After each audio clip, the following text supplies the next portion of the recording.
Non è colpa mia, Pietro. L'ho detto. L'ho amato, lo amo ancora. Che posso farci?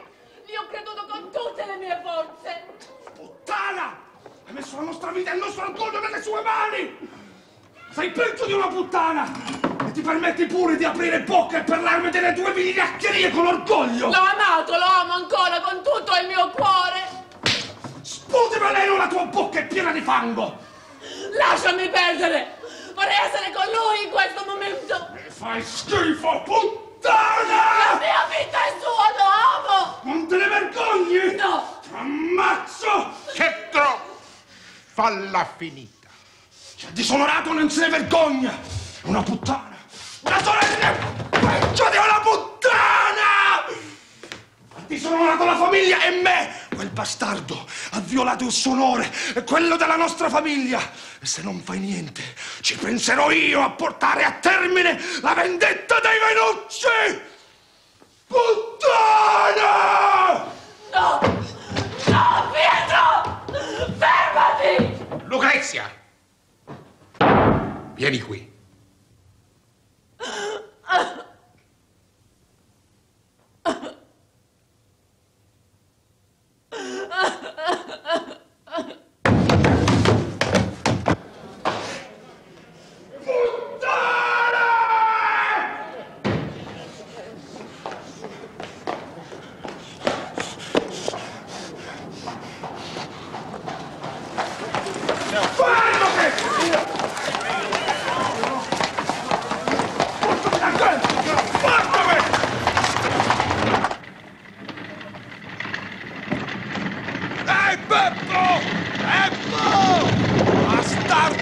Hai ingannato mia sorella! Hai fatto di mia sorella una puttana! Hai calpestato il suo onore e quella della nostra famiglia!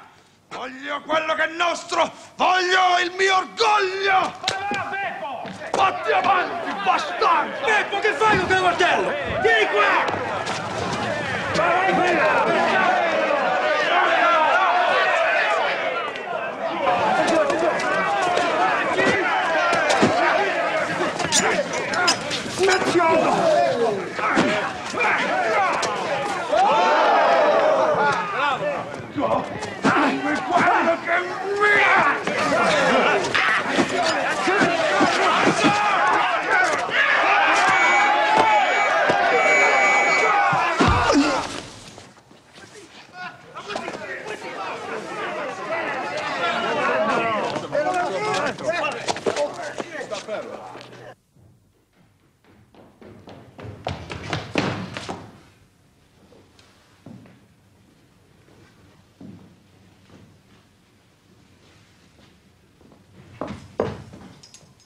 What are you doing down there, Beppo? Bastardo! Traditore! La pagherai cara!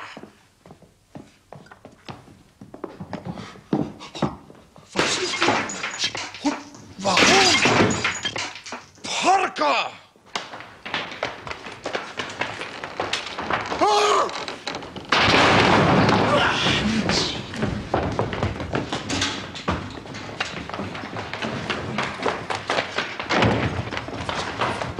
Stand back! We have him at last!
assassino.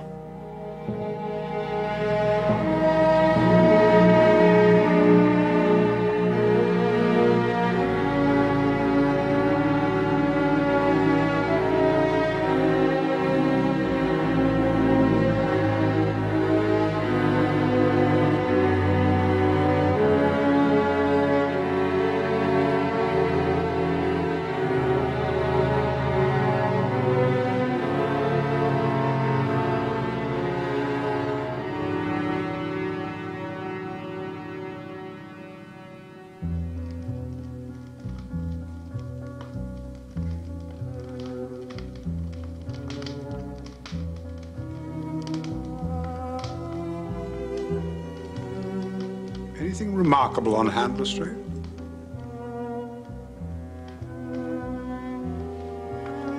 No. Nothing in particular.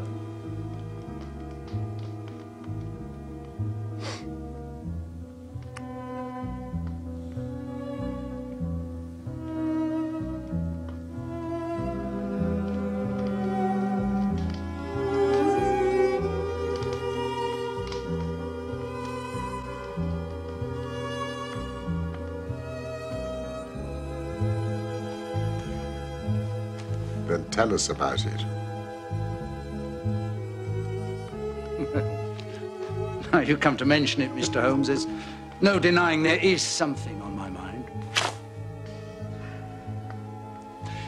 It first came to my notice 4 days ago. A certain Morse Hudson has a shop for the sale of pictures and statues in the Kennington Road.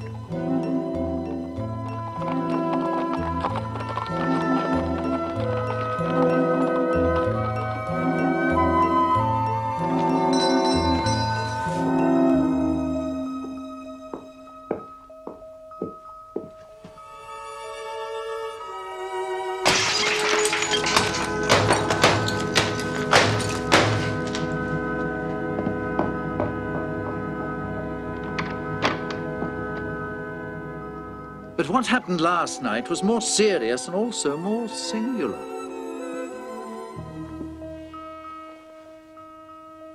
Burglary. Exactly. The house of a Dr. Barnicott was broken into.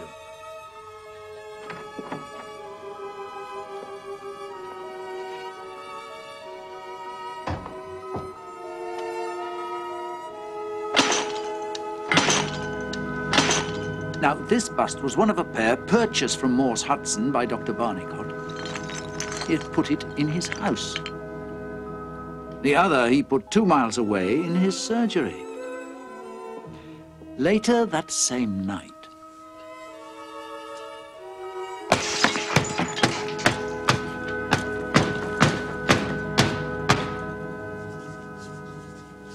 This is certainly very novel.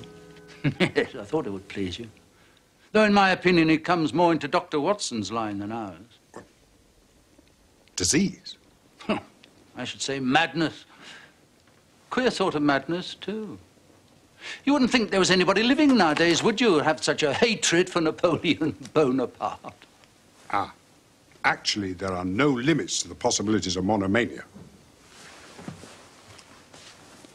You see, there is the condition that the modern French psychologists have called an idée fixe. Now, if someone became obsessed with, say, an injustice committed to an ancestor during the Napoleonic Wars, he might form an idée fixe, and under its influence, he might be capable of any fantastic outrage. My dear Watson, that won't do. How do you explain it, then? I don't attempt to do so.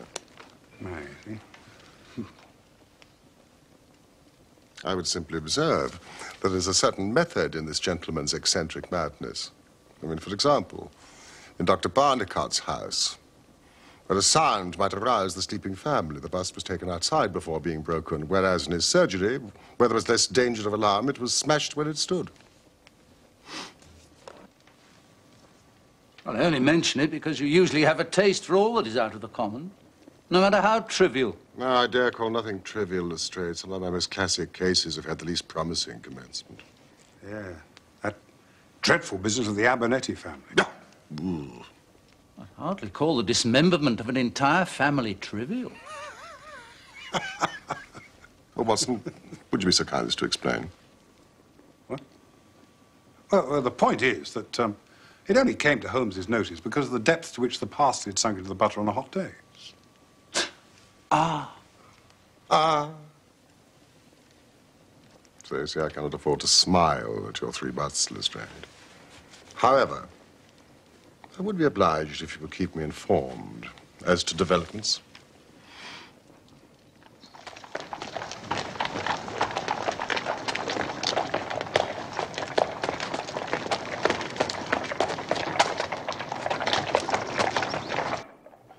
Listen to this, Holmes. Come instantly. 131 Pitt Street, Kensington, Lestrade. What's it about? Well, it could be anything, but I suspect it's a sequel to his story of last night. You know, my E-Day fix. Finish your coffee. There's a cab at the door. 2 minutes.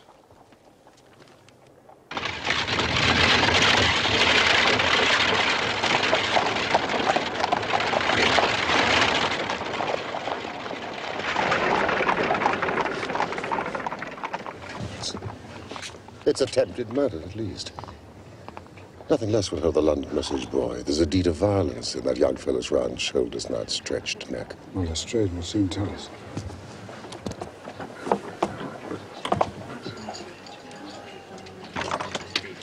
Look at this, Watson. The bottom steps swill down and the others dry. Footsteps enough, anyhow. Yes, but whose?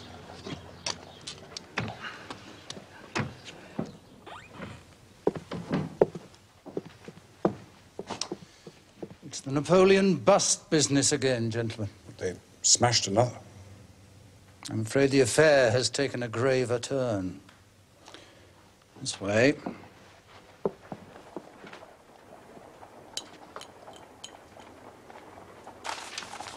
Mr. Harker, allow me to present Mr. Sherlock Holmes and Dr. Watson.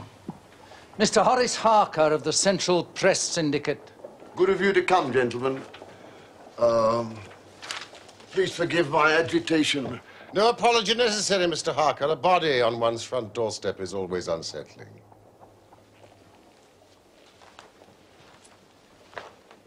You've told him, then? Oh, not a word. Now, tell us exactly what occurred. Extraordinary thing. All my life, I've been collecting other people's news. And now I have a real-life story of my own, and I can't put two words together. If I had been a journalist and walked in through that door, I would have interviewed myself and had 2 columns in every London newspaper. And here I am, giving away valuable copy by telling my story over and over again to a string of different people.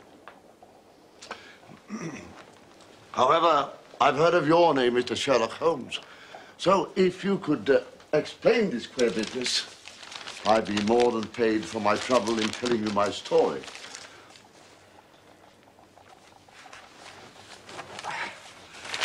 A great deal of my journalistic work is done at night in my den, in that room adjacent to this one. At some time in the small hours of this morning,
I shall live that moment over and over again in my dreams.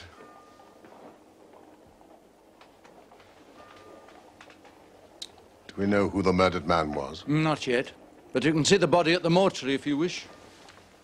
Where did you purchase your bust, Mr. Harker? From Mr. Hudson of Kennington Road.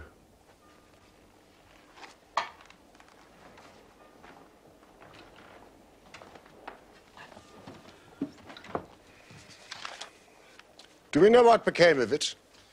The officer at the door tells me it's been found in the front garden of an empty house in Camden House Road. I was just going round to see it. Will you come? In a moment, Lestrade.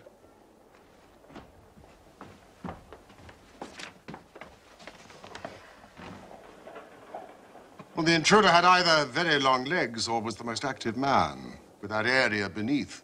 It was no mean feat to climb up to this ledge, let alone to open the window.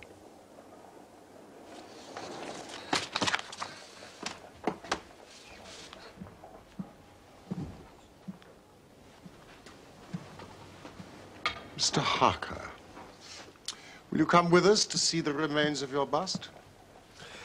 I must make something of it, although I've no doubt that every newspaper in London will be on the street with a full and detailed account. Just my luck.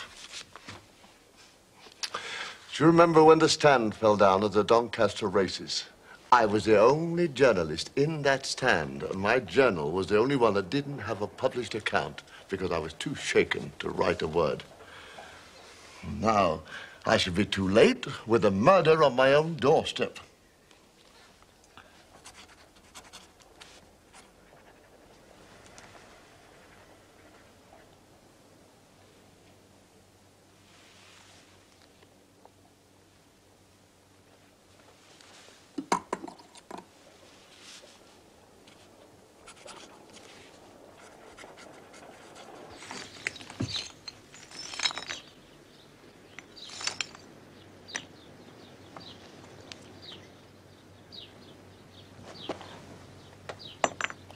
Well? We have a long way to go, but there is one suggestive fact. He didn't smash this in the house or immediately outside it. Well, perhaps he was so rattled and bustled by meeting this other fellow that he hardly knew what he was doing. That's likely enough. But why did he choose to destroy it outside this particular house? It's empty. So he knew he wouldn't be disturbed. Yeah. But there's another empty house further up the street he must have passed. Why not destroy it there?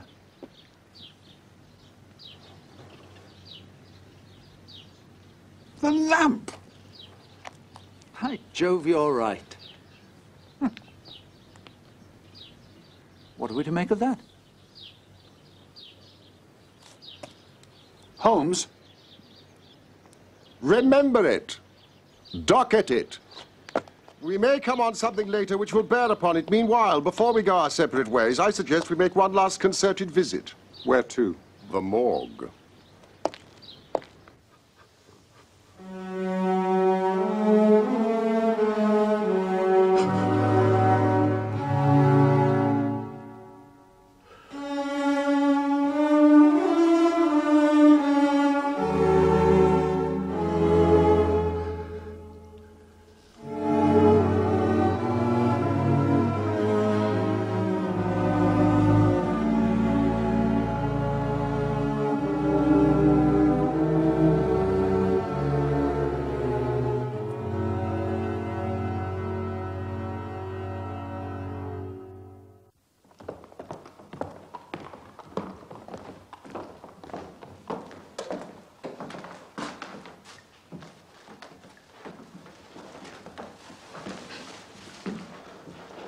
They made nothing of his identity up to now.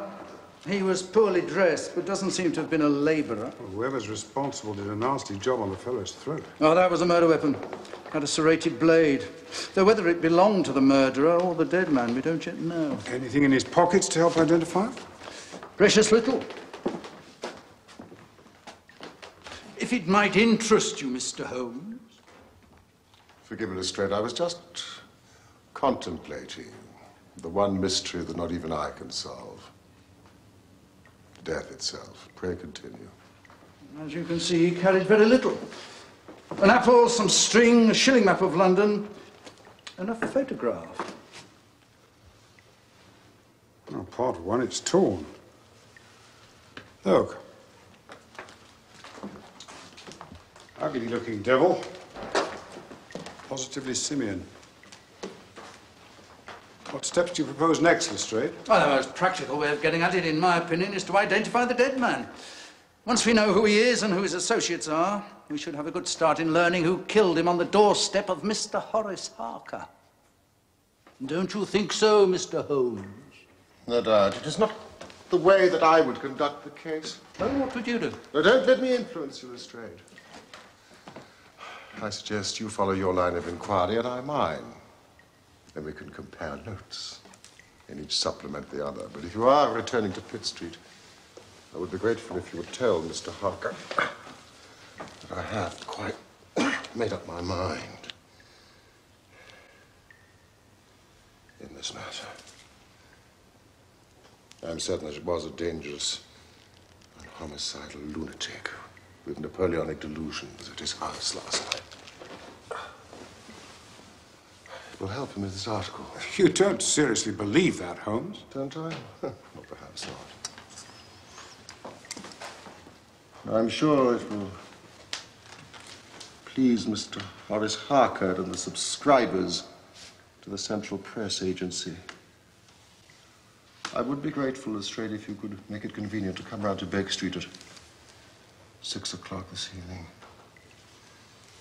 Until then, I would like to keep this photograph found in the dead man's pocket. Oh, Mr. Holmes, that might be a vital clue. Not just it is, otherwise it's of no interest to me.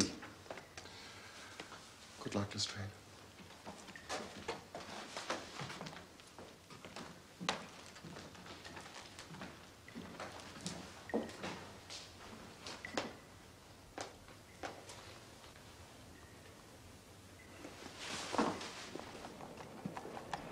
What we pay our taxes for, I don't know. When any ruffian can walk in and break one's goods under one's nose.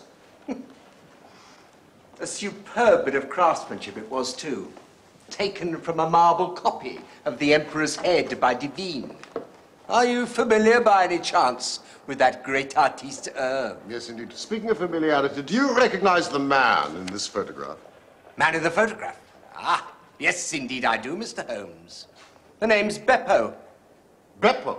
Yes, he was a sort of Italian piecework man who made himself useful here in the shop. Oh, he could carve a bit and frame and gild.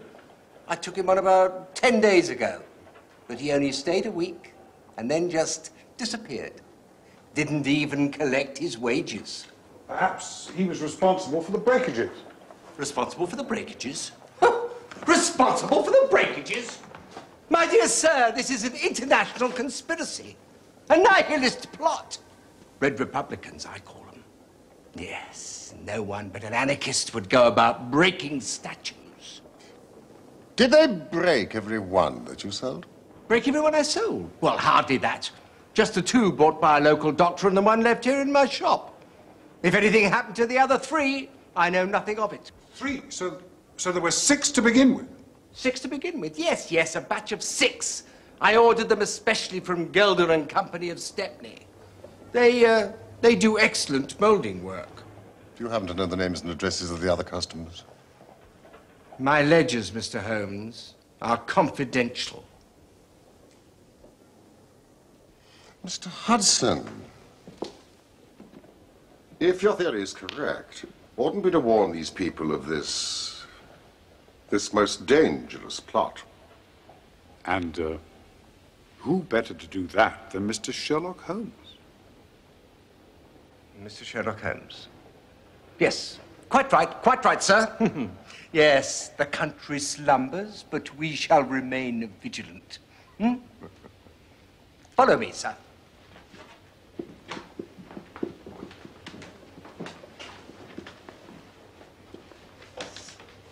We are Mr. Josiah Brown of Chiswick and Mrs. Sanderford of Reading. Mrs.? Yes. Mr. Hudson? Did your two busts differ in any way from the other four? Differ from the other four? No, no, they were all identical, and all with the beautiful decoration which I ordered especially. Yes, apart from the decoration, were your 6 busts the same as all the others? The same as all the others? Well, I suppose so. But you'd have to apply direct to Gelder and Company to find that out in person. Excellent idea. A gentleman, when you meet the manager, would you be good enough to warn him of the conspiracy? With all the busts they have on the premises, the Red Republicans could have a field day. Normally, we sell the busts without decoration, but Mr. Hudson ordered that the whole uniform be painted. It was expertly done and made it a very special issue. In terms of the construction, however, there is no reason why the 6 Napoleons we sold to him should be different from hundreds of others. You see, the 2 molds are poured together and filled with plaster to make the complete bust. Are they solid? Solid? Of course. Aber natürlich.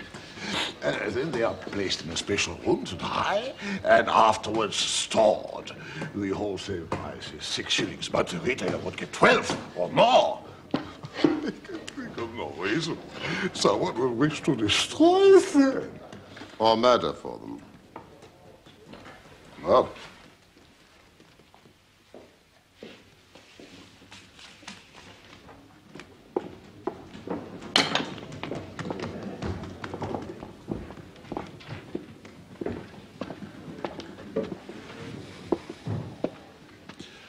So,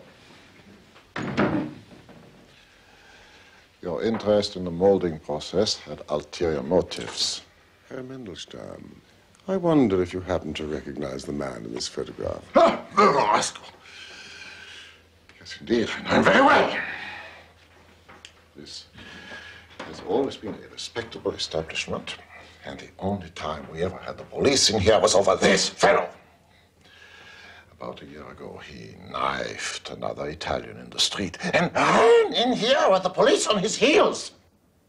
Was his name Beppo, by any chance? Beppo, yes. His second name I never knew.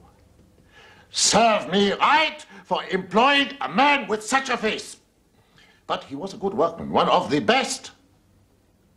Do you happen to remember exactly when he was arrested? I could check the pay lists. According to Morse Hudson's records, you sold him 6 Napoleons on June the 3rd of last year. Ja, richtig. That is correct. And Beppo last collected his wages on May the 20th of that same year. Then he must have been arrested sometime the following week. Well, no doubt the police have the exact details. The young Italian survived, so Beppo went only to prison for 1 year. We have a cousin of his working here. Perhaps you would wish to speak with him? No. Not a word to the cousin, I beg of you. The matter is very important, and the further I go with it, the more important it seems. So, yeah, I really thought his cousin might know when Beppo is to be released. Herr Mandelstam, if my surmises are correct, our friend Beppo has been out of jail for at least 11 days. Ach du lieber Gott.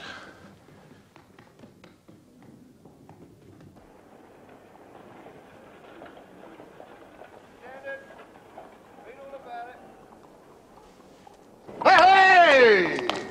Watson, Harker has baited the trap for us. What do you mean? The press is a very valuable institution if one knows how to use it. Read all about it. Stand it.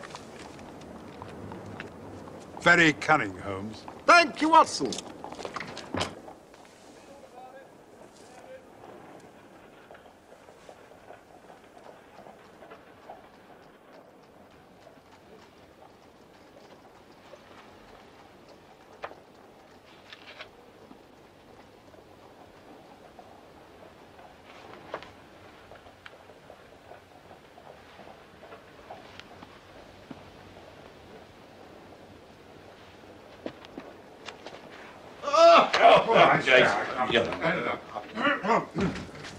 Lestrade! Mr. Holmes?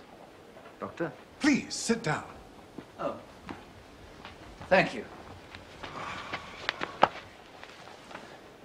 Well, what luck, Mr. Holmes? We've had a very busy day. Not entirely wasted. I can trace each of the busts now from the beginning. The busts? Well, of course, you have your own methods, Mr. Sherlock Holmes. Not for me to say a word against them, but I think I've done a better day's work than you. I've identified the dead man. Splendid. Who is it? Pietro Vannucci, son of a respectable Italian tradesman, but involved with a secret political society. Red anarchists? Oh, you've been talking to Morse Hudson, haven't you? Do go on, Lestrade. I refer, of course, to the mafia, which, as you may know, enforces its decrees by assassination. Obviously, our murderer broke the rules in some fashion, and Pietro is put on his track, possibly with that photograph to aid identification. They meet, but Pietro receives his own death wound in the scuffle. Excellent, Lestrade, but I don't quite follow your explanation of the destruction of the busts. Oh, the busts. You can never get those busts out of your head. The busts are nothing. Petty larceny, 6 months at most. No. It's murder we're really investigating. And I tell you, I'm gathering all the threads into my hand. And the next stage? Ah, well, now. We have an inspector who's made a speciality of the Italian quarter. I shall go down there with him, find the man in that photograph you're carrying, arrest him for murder. What you say, Mr. Holmes? Will you come with us? I think not. I fancy Chiswick as the address most likely to find him. Chiswick? If you and some of your men will come with us to Chiswick tonight, I will go to the Italian quarter with you tomorrow, and there will be no harm in the delay. I suggest you dine with us. And then you're welcome to the sofa. A few hours' sleep will do us all good. I don't intend to leave the house before 11, and it is unlikely that we shall be home before morning. But, Mr. Holmes... In the meantime, I have a letter to send by express messenger. Mrs. Hudson! Mrs. Hudson! Chiswick?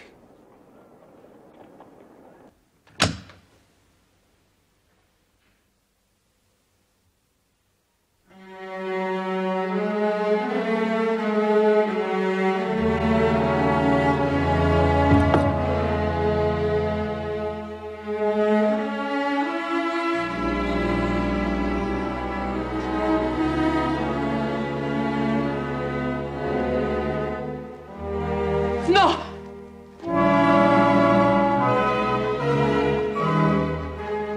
Queste non sono cose da donne. Ho disonorato la famiglia. E lo devo fare io. Sono io il capofamiglia. È mio dovere.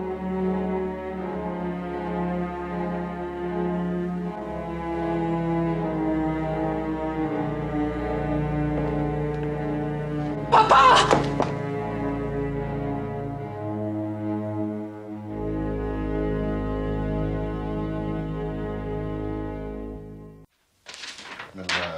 Milan.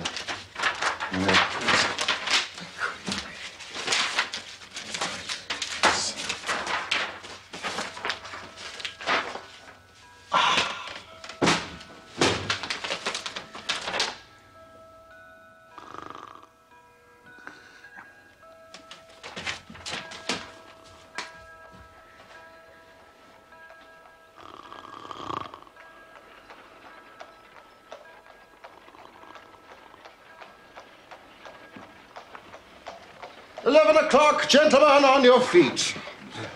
Come along, Lestrade. Watson, I think you've been over-generous with the port. You've been frugal enough with your information. That will be our four-wheeler. Don't forget the revolver, Watson, and bring the rugs. This outing wouldn't be inspired by your ID fix, would it? E-Day fix. Yes. The plaster bust. I have great hopes, Lestrade. In fact, the betting is exactly 2 to 1 that if you come with us tonight, you'll have the murderer in custody before the sun rises. I'm not a betting man, Mr. Holmes. Then you have nothing to lose by, do you? Except a good night's sleep.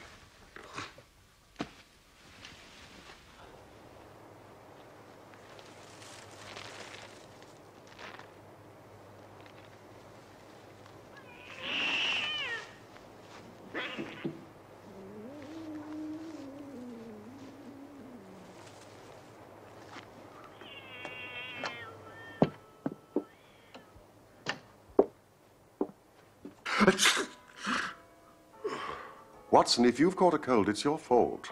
You left the rugs behind. Sorry, Holmes.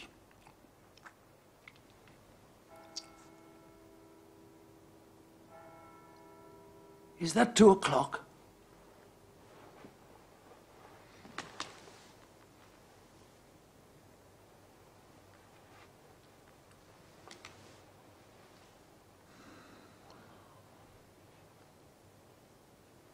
Don't suppose we can smoke, can we? No.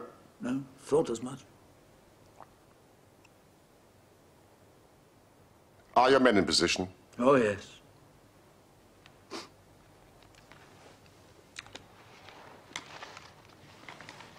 Have a humbug, Lestrade. Watson, this is no time for humbugs. Look!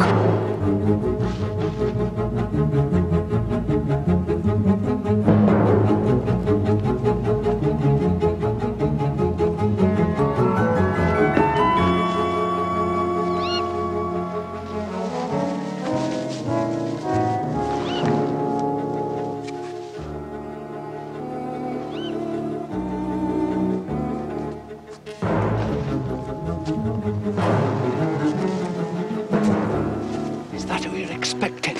His name's Beppo. Good name for a monkey. He'll leave by the back door, How do you know that? because all the other doors are locked.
Oh dear, it's smashed.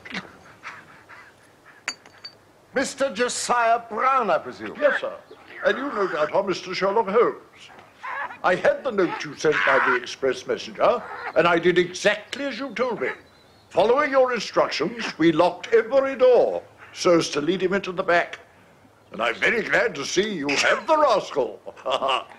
Now, I hope, gentlemen, that you will come in and partake of some refreshment. Thank you, Mr. Brown. The hour is rather late. Good night. Good night. Come, Watson, we have work to do. Work? What work? The stray. If you will come round to Baker Street tonight at 6 o'clock, I hope to be able to show you that you still have not grasped the full meaning of this business. Oh, I think you'll find my theory of the mafia will work out all right, Mr. Holmes. Good night, Lestrade. Come along now.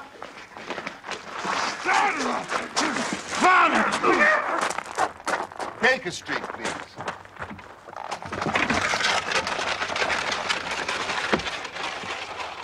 And now, Watson, I commend to you the universal answer to almost all problems. What's that, Holmes? Sleep.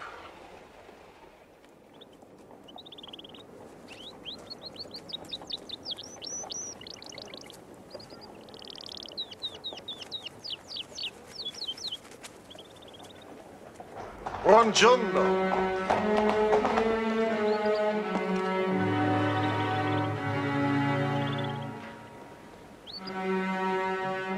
Casi come questi. È importante.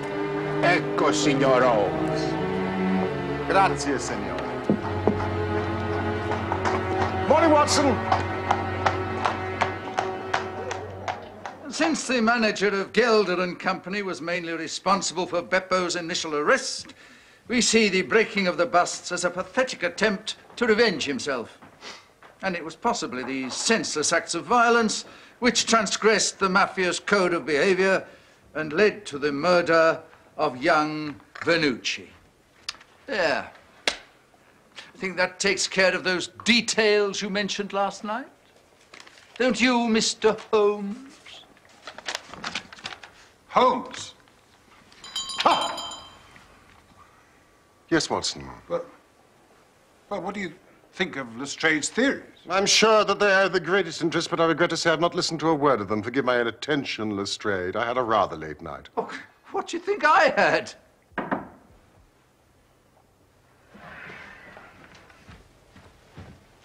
Come in!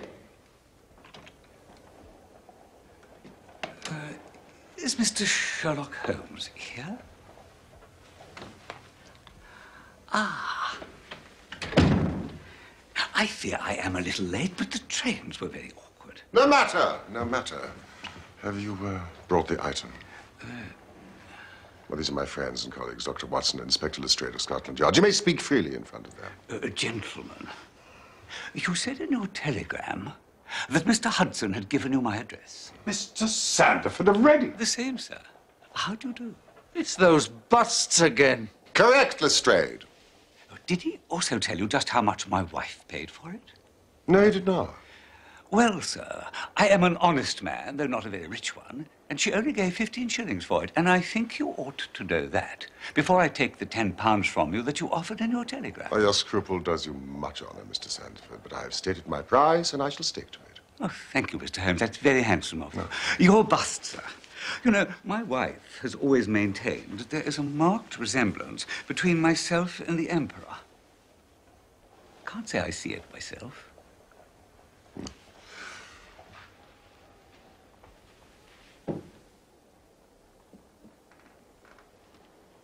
Sixth Napoleon. I contacted Mr. Sanderford by telegram this morning. Now, if you will sign this paper in front of witnesses, it is simply to say that you transfer every possible rights that you could ever have in the bust to me. Happy to, Mr. Holmes. Happy, happy, happy. I am a methodical man, and one never knows what turn events may take afterwards. Here is your £10 notes, and good evening, Mr. Sanderford. Very much, Mr. Holmes. It's good evening, gentlemen. Oh, yes, and it's very, very kind of you. And thank you so much. Yes, and I'm very pleased I'm here. Thank you so much. Oh, my bad.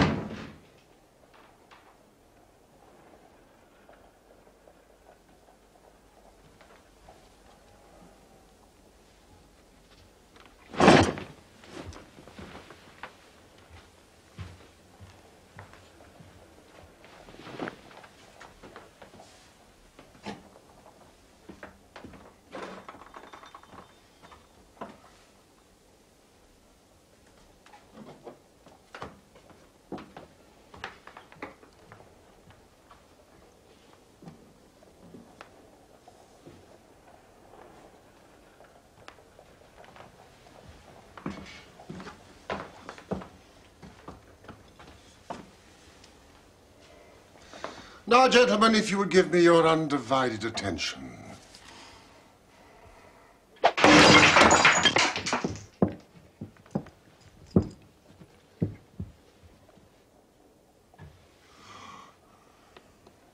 Gentlemen, allow me to introduce you to one of the most precious objects in the world. The famous Black Pearl of the Borgias. Bravo, Holmes! Bravo! Oh, your legerdemain rivals that of Maskelyne himself. Oh, this surpasses it. Borgia Pearl's been missing since it disappeared from the Prince of Colonna's bedroom in the Dacre Hotel over a year ago.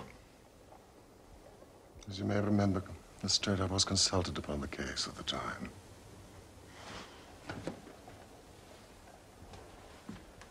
Observe and learn. The moment the name Venucci surfaced in this case, I immediately became intrigued. The Princess of Colonna's maid, for some time, had been one Lucrezia Venucci. Suspicion fell on her, and it was proved that she had a brother in London, but we failed to trace any connection between them. Beppo was the connection. He had been courting Lucrezia Venucci for some time. Where did you get that? Papa Venucci. Oh, I see. When the Venucci family planned to steal the Black Pearl, they used Beppo as a go-between for Lucrezia and her brother. Beppo gleaned enough information to execute the robbery himself and make off with the pearl. Pietro Venucci, the brother, caught up with him outside Gelder's workshop. Beppo stabbed him. He then fled into the warehouse and took refuge in the drawing room. He knew he only had moments in which to conceal the pearl, which would otherwise be found on him when he was searched. Among all the plaster casts drying that day, he made for a batch of 6 that had been earmarked for Morse Hudson, and the base of one of them was still soft.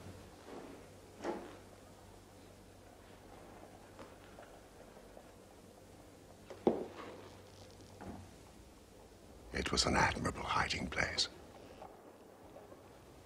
As soon as Beppo got out of prison, he managed to find employment with Mr. Morse Hudson and set about tracking the 6 Napoleons down. He found and destroyed 3 of them. But the night he located Harker's, Pietro Venucci, intent on vengeance, accosted him, and this time Beppo slit his throat. With only 2 busts left, it was likely he would try the London one first. Hence our visit to Chiswick. Exactly, Watson. That left only the Reading bust. I bought it in your presence from the owner. And there it lies.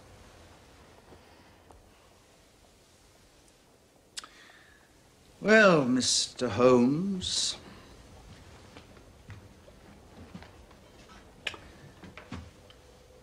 I've seen you handle a good many cases in my time, but I don't know that I ever knew a more workmanlike one than this. We're not jealous of you, you know, at Scotland Yard. Oh, so we're proud of you. And if you come down tomorrow, there's not a man from the oldest inspector to the youngest constable who wouldn't be glad to shake you by the hand. Thank you.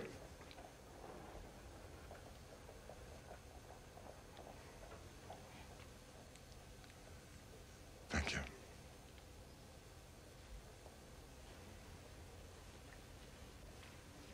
Would you get down the Conk-Singleton forgery case, please, Watson?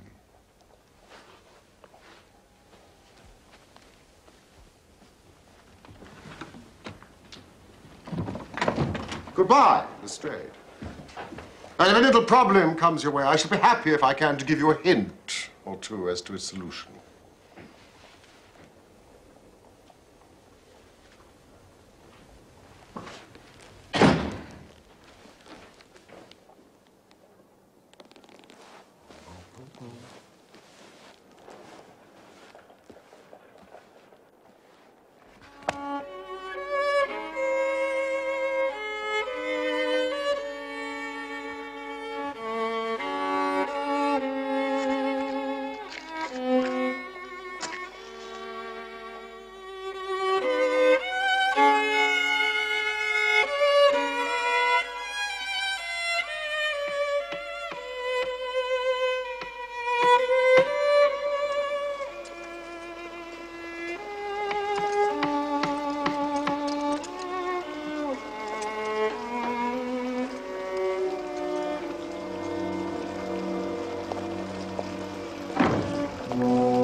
È finita, Lucrezia.